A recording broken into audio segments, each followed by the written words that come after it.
23 years of age, first attempt, and All India rank 15. We have Ria Dabi here with us. Welcome, Ria, and many congratulations on your success. Thank you so much for calling me here. I'm really honored. Please introduce yourself to the viewers of Vision IAS.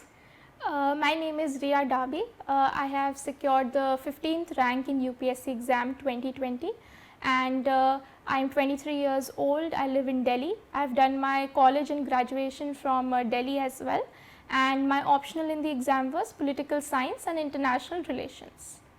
Okay, so Ria, let's start from the beginning. So the first question and the obvious question is why civil services?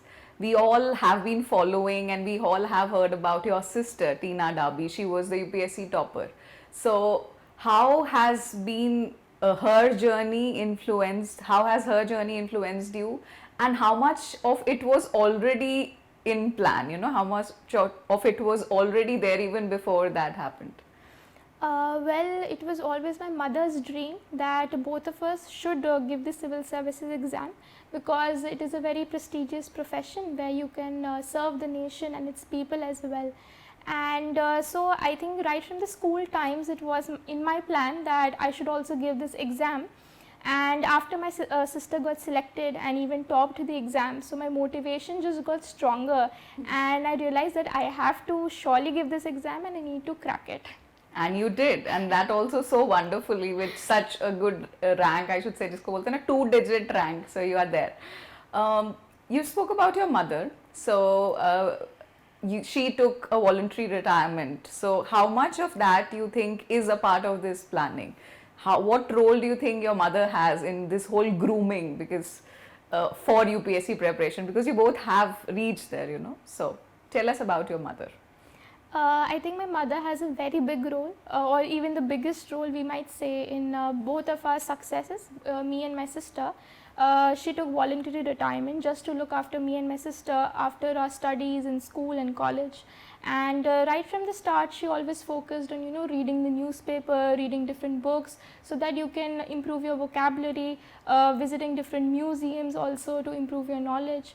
And she also created a very supportive environment at home, and she did not burden us with any responsibility or household work. So we had the time and the patience to, you know, give our best in the studies and at the academic front.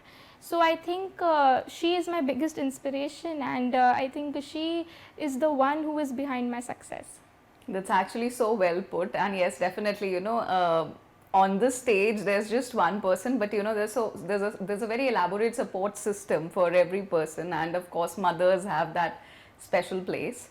So you said that this is something you planned early on. So I believe your optional is political science, and that's also your graduation. So was it a plan of, was that also a part of that strategy that, okay, you know, the graduation should be something which could be used as an optional, or was it the other way around? I think it was part of the plan, because my mother always encouraged us to take humanities even in class 11th and 12th in the schools, because humanities subjects are a part of the GS syllabus that we see in the exam. And my sister had a very great interest in political science even in schools, so she opted it for, in her college as well for graduation. But my mother had given me the choice that you can take any other subject also, for example history or be it psychology. But I don't know, I think the love for political science runs in our family, I think. So even I was more interested in political science, so I pursued it. So do you think that made general studies also easier for you? Like a lot of people, you know, do their graduation in engineering or any kind of other field, maybe science or commerce or anything. So do you think this gives you an advantage that, you know, you have that plan and then in your graduation and or you said that 11th, 12th also, right? You're studying the same subjects. So do you think it was easier for you when you actually started preparing? Yes, I think it was a lot easier for us because we could take the same as our optional subject as well, and most of my college material which I had used was also used for the preparation of my optional, and many of the topics are also very similar. And I think taking political science also helps in the GS preparation because some subjects such as polity and governance, international relations, you can also prepare them and you have an idea of them already beforehand. So I think it helps a lot. And when you're studying them in school, obviously you're not that burdened for the exam, you know, it's just like a regular curriculum, Yes, right? yes. So Riya, were you a topper in your school days also at school, college? How was your academic profile in the school and college? Tell us about that. In the class 12th boards, I had topped in my school, and in my college also I had topped in political science. So you're used to this, no? You're used to this limelight, okay, always a topper. So that's actually good.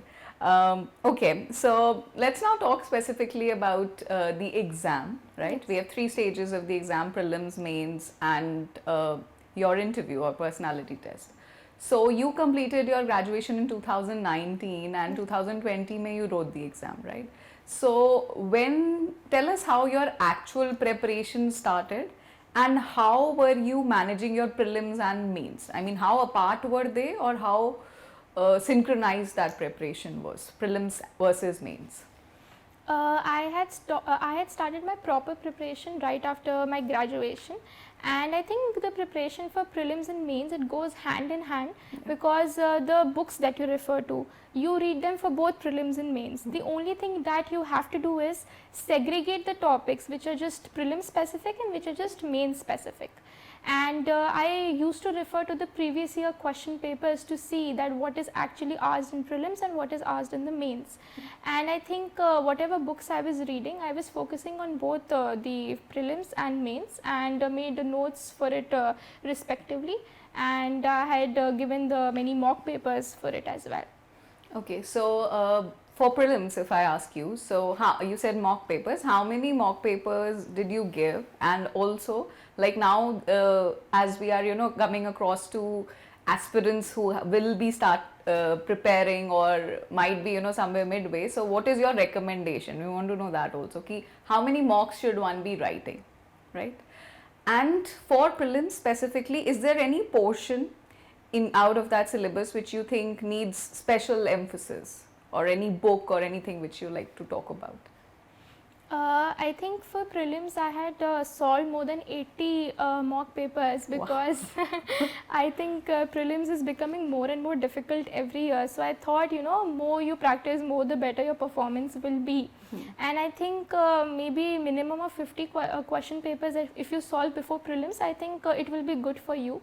And I think one portion of the syllabus which is very important, I think, is current affairs, because current affairs appears more and more in the prelims exam, and people they find it difficult that which source should we study for current affairs. But I would say for that there's no replacement for the newspapers, and I think newspaper reading is very important. Okay, so first of all, I'm still in awe of you saying 80 mock papers. So that's like, okay, wow. So, you know, we just see an interview or just listen to a success story thinking ki, okay, you know, topper hai, itne marks hai. But then nobody knows, you know, your journey, and you are, you know, sitting here in all your charming self, smiling.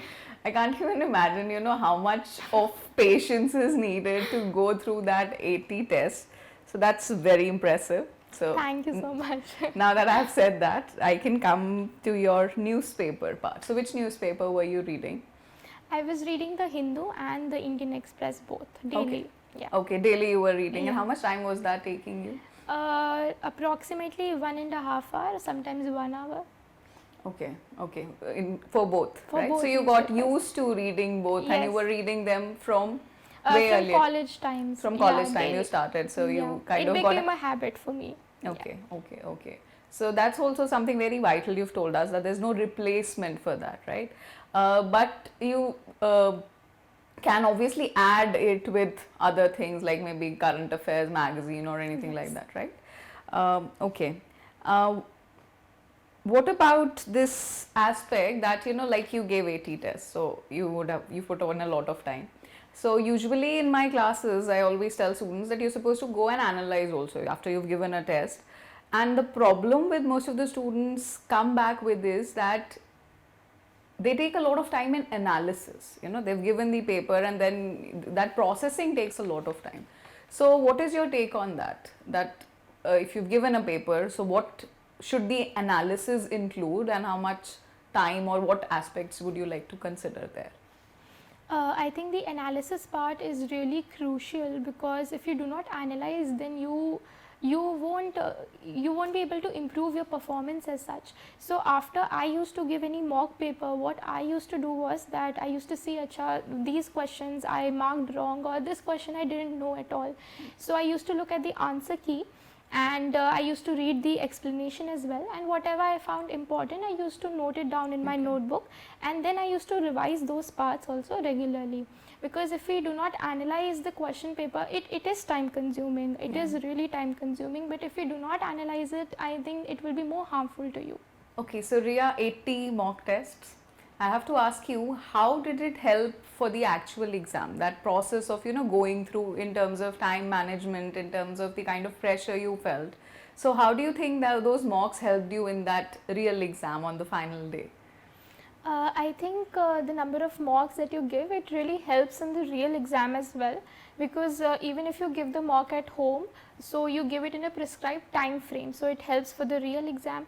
And when you're giving the mocks, you set in your mind the minimum number of questions that you need to attend, so that you get the adequate number of marks to qualify for the prelims.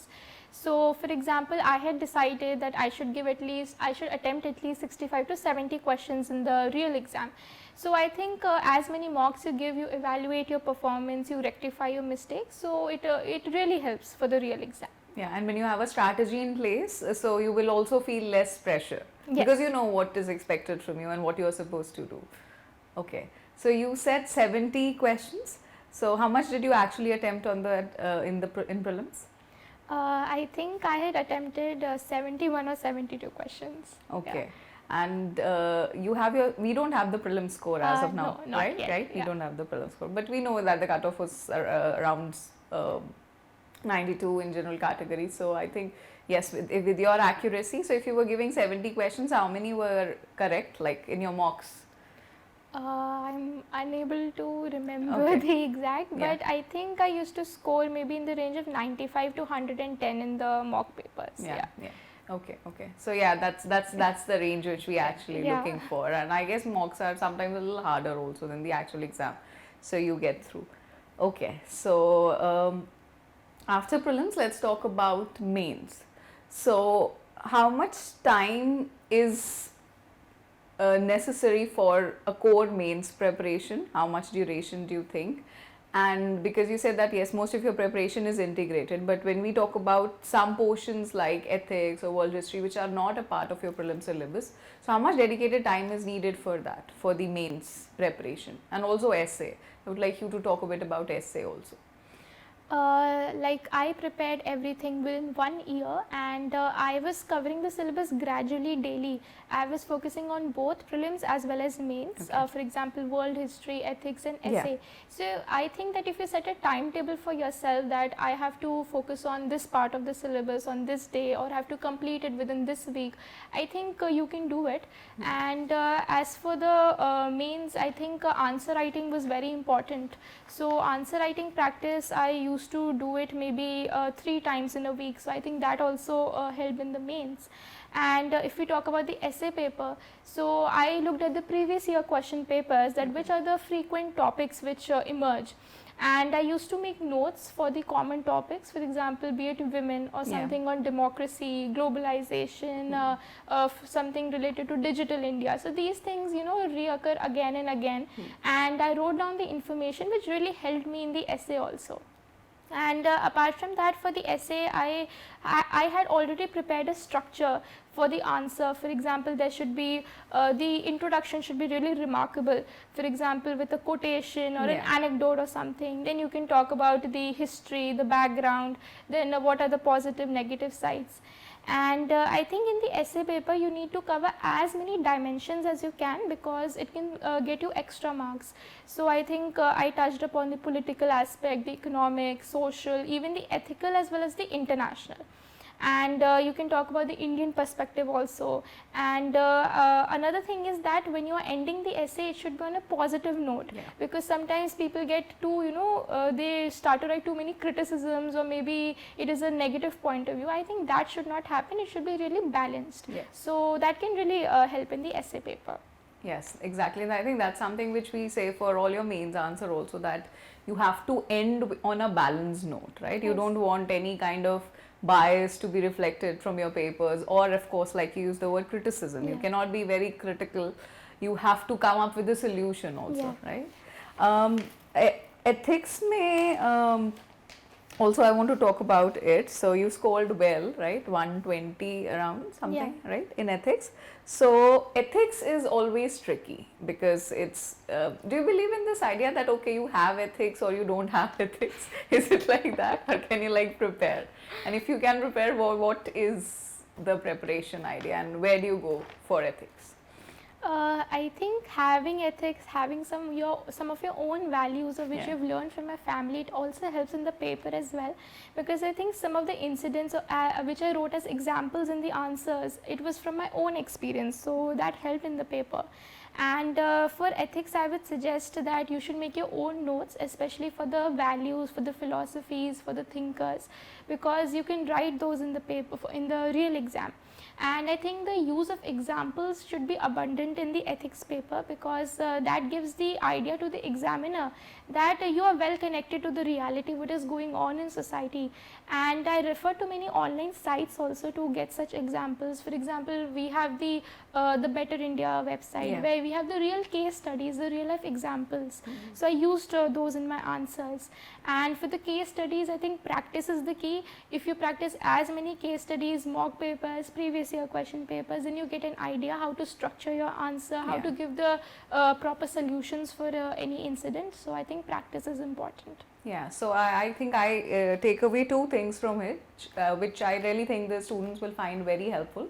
One is that examples, right? As many examples as you can give, the more personal examples you have, it will be easier for you to remember, right? That's one thing. And the second thing is, for case study, yes, the structure is very important, because it is something, the term ethical dilemma is there, and that dilemma is actually there in all of those questions. You don't have like one perfect answer.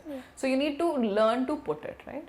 For that, practice, right? Practice of case studies, and of course a lot of examples is something which you need for your ethics paper. Okay, so let's talk about the mock tests for mains. So how many mock tests did you write, and what was the strategy before writing the mock test? Like if you're supposed to write a test in say 4 days, so were you like revising the whole portion, or how were you going about it? I think combining both the GS papers as well as the optional, I had given I think 30 to 40 mock papers for the mains. And whenever there was a test, so I used to revise the entire portion which was coming in the test, and I even tried to practice some answers also before that, maybe one or two, and I think that was my strategy. Okay.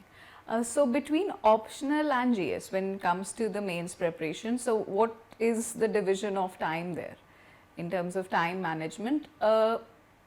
Earlier, before your preparation, before you wrote the prelims, and after you wrote the prelims also, how was that balance being made between general studies and the optional portion? Because I had political science as my graduation subject also. So studying political science as an optional, it took a little less time for me, because it was really similar, and I had some idea about it. So I used to devote much more time to general studies. But I would say for those aspirants who do not have such a optional which they have read earlier, I think both should be balanced equally, and they can divide the number of hours equally for both GS as well as for optional. Okay, okay.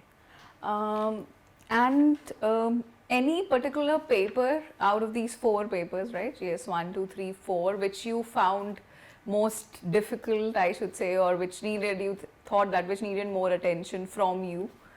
I think ethics was the one paper which I found difficult because the case studies, they're becoming very trickier day by day, and it was I think a relatively new concept for everyone because nobody has studied ethics as such in their life. So it was a little difficult, but I believed in practicing as much as possible. Yeah, and you did finally, and you did well. So okay, so after the mains exam, so we have the interview or the personality test. So what is the strategy for that preparation? Because that also again comes with a lot of subjectivity. You don't know what to expect, and you don't know what the reaction is also going to be, or how you're going to be marked. So what is the preparation strategy for that? For the interview, I had focused a lot on my TAF because I think majority of the questions come from your TAF. So about my hobby, about where I'm living, such as Delhi, about my school and college education and the information given in that. And I'd also focused on the current affairs as well for the events that were happening in Delhi at that time, in India, and also in the world because international relations is my optional. And apart from that, I had also prepared some of the basic questions that are asked in the interview. For example, why did you choose to give this exam? Why do you want to be a civil servant? Why did you take this optional? And so on. Yeah. And I think another important thing was that on the day of my interview, I had read the newspaper that morning, and I think it was really fortunate for me because question was asked right from the newspaper headlines that day. Oh, okay. So probably you and the interviewer were reading the same newspaper that day. Worked out for you. Was your interview on the expected lines? Sometimes it's, they give something very off track and you feel like, okay, this was not what I was thinking. Or do you think you were prepared for whatever happened that day? I think I was relatively prepared for it, but of course there are some tricky questions that come in your way. Since I do not have any professional experience, so they try to give me more of practical questions maybe to test me. So they gave me this one question that if you're the chief minister of a backward state, so what would be your priorities in order to resolve the problems? So such questions were also asked, but I was relatively prepared for it. But of course suddenly it comes to you, so you're under pressure as well. But I think it went fine. Okay. And did you take any mocks? Mock interviews for that? Yeah, I had taken certain mocks because I think mocks, they boost your performance, they boost your confidence, and you get an idea of what kind of questions can be asked to you. You get a different perspective. So I think mocks were also important. Okay, and how many mocks did you give, and again, how many would you recommend? I had taken 5 mock interviews, Okay. and I would suggest you can take 3 to 5, whatever is convenient for the people. Just to prepare you with that whole drill. A lot of people have this idea that you are tested for your knowledge in your mains, and this is just the test of your personality, right? It's they're just checking how much confidence you have. So how much role do you think does that have, the role of confidence in actually going and giving an interview? I think it is a combination of both your knowledge as well as the confidence, because I have seen certain people who they may not be very good in conversational skills, but they have the required knowledge for it. Yeah. So they have also scored very good marks. But I think confidence also plays the key, because if you sometimes don't know the answer, if you're very honest about it, or even if you try to attempt to give the answer to it, so confidence will also gain you certain marks.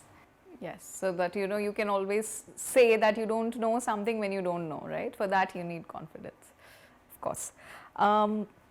Okay, so moving on from this interview part also, we spoke about the newspaper earlier also. One point I missed, which I want to take up here is, do you think there is a need for making any notes from the newspaper, and were you doing any of that?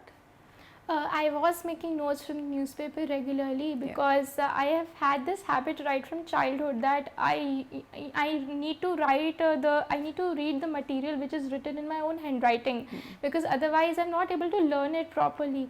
And I think the syllabus is so vast for this exam, so you need to revise everything, you need to remember it very thoroughly. So I used to make notes for the newspaper, And what I used to do was that I used to cut out the important articles that came. I used to stick it in my notebook, and I used to note down the important points. And after that, I used to research more on that topic, what can be asked in the exam. I used to think what kind of questions can be asked, and I used to write that information as well. And then I used to revise those notes regularly. Okay, so you are picking out things, you're writing down also, and you're collecting articles, right? Both the things you're doing.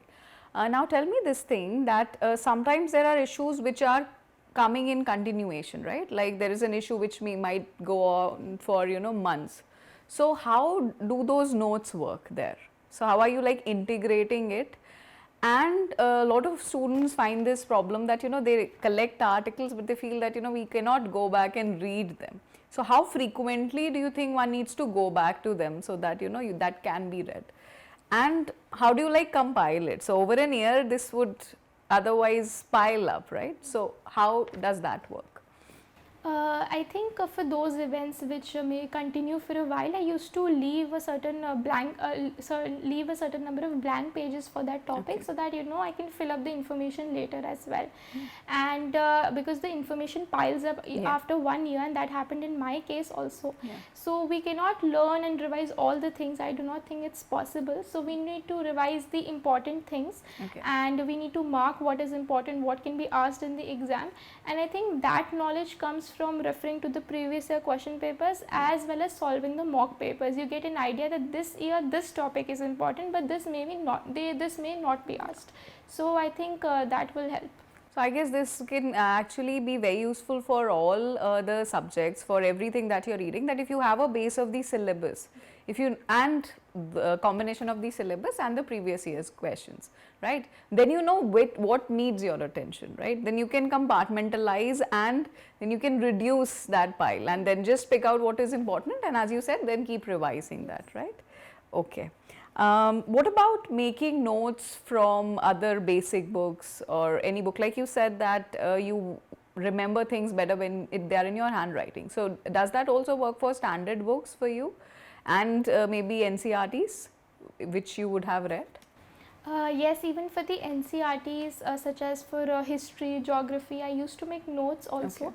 Because I think NCRTs, they build your foundation, but you need a certain next level of knowledge as well for this exam, because sometimes things are asked very much in detail. Yeah. And that may not be covered in the NCRTs. So I used to write down the important points from the NCRTs, and then I used to refer to other books or from the internet, and then I used to compile them. Okay, so you had your own compiled notes for almost everything, Yeah. right? Okay, then tell me that how is the role of a coaching or any kind of guidance or mentorship in this whole preparation? I feel, considering the fact that you have availability of resources, but just getting through all of that, sometimes we feel that we might need help. So how do you feel about that? I think coaching helps you a lot, because the teachers that are present there, they have an experience of many years. They know what is asked in this exam. They know what kind of students come, so they can they can send you in the right direction. They can give you guidance. So I think coaching helps you a lot, and the teachers also give you many notes and handouts as well. And I think apart from that, a big role was played by my sister as well, because she has cleared the exam, she has given it.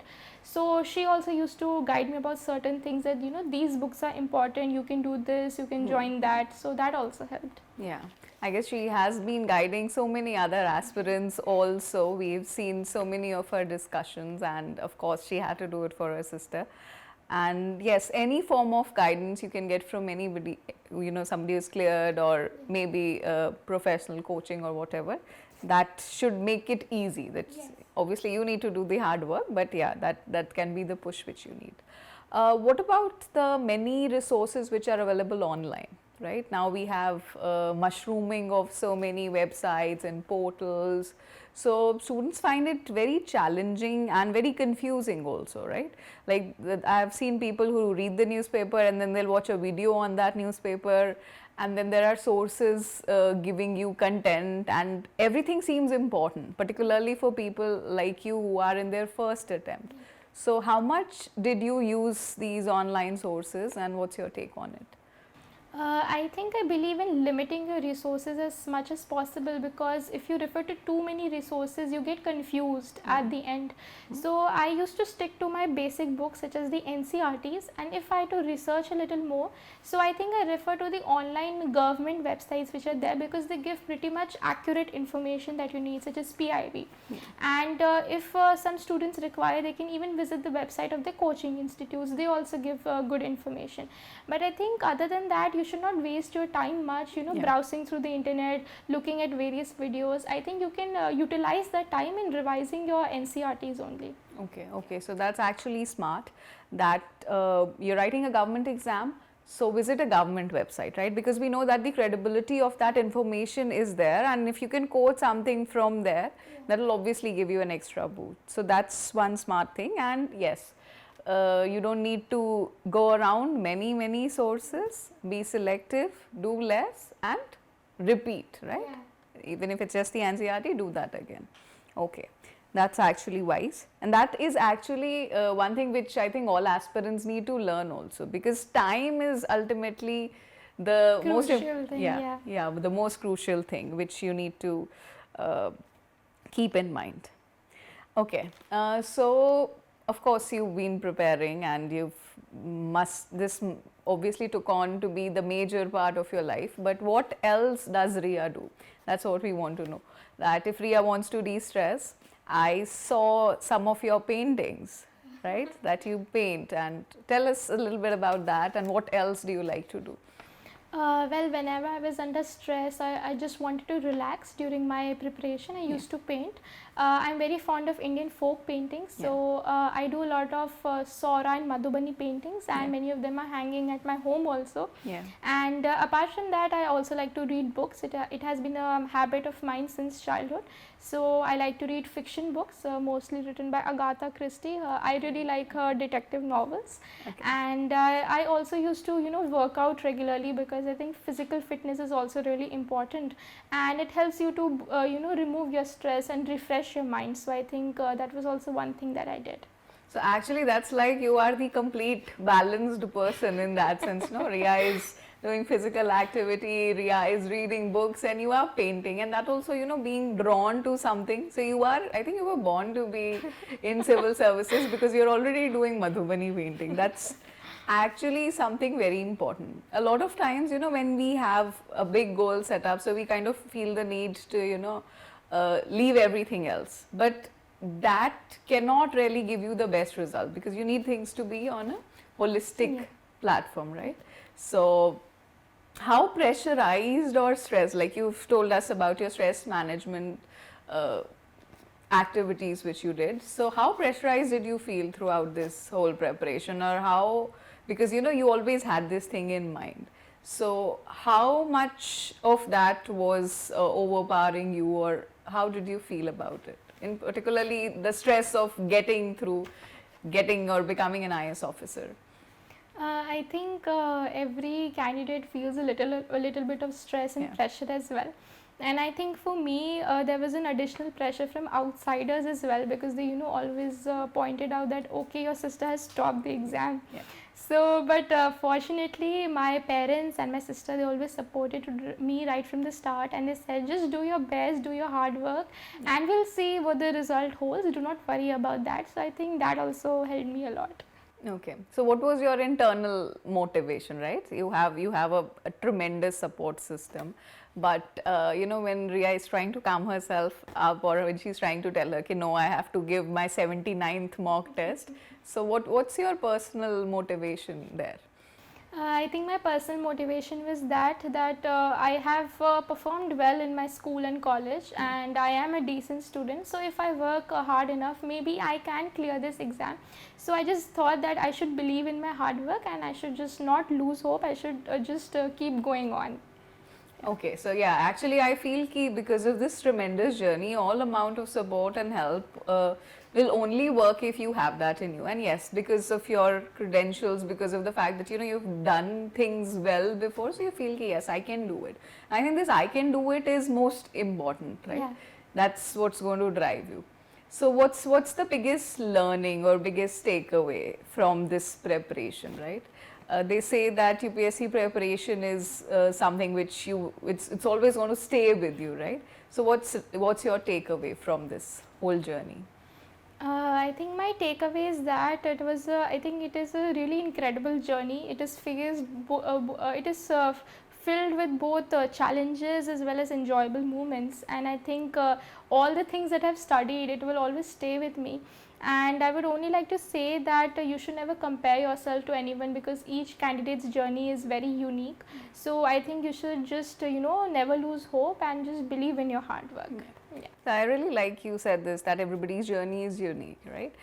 The whole idea of listening to somebody, and like all our aspirants are listening to you, is that they have to understand your journey, your process, and they have to see how this can be incorporated for them, right? It cannot be an exact replica, but of course it can be an inspiration, and without that sense of replicating, it has to be like more of an inspiration which people can learn from you now.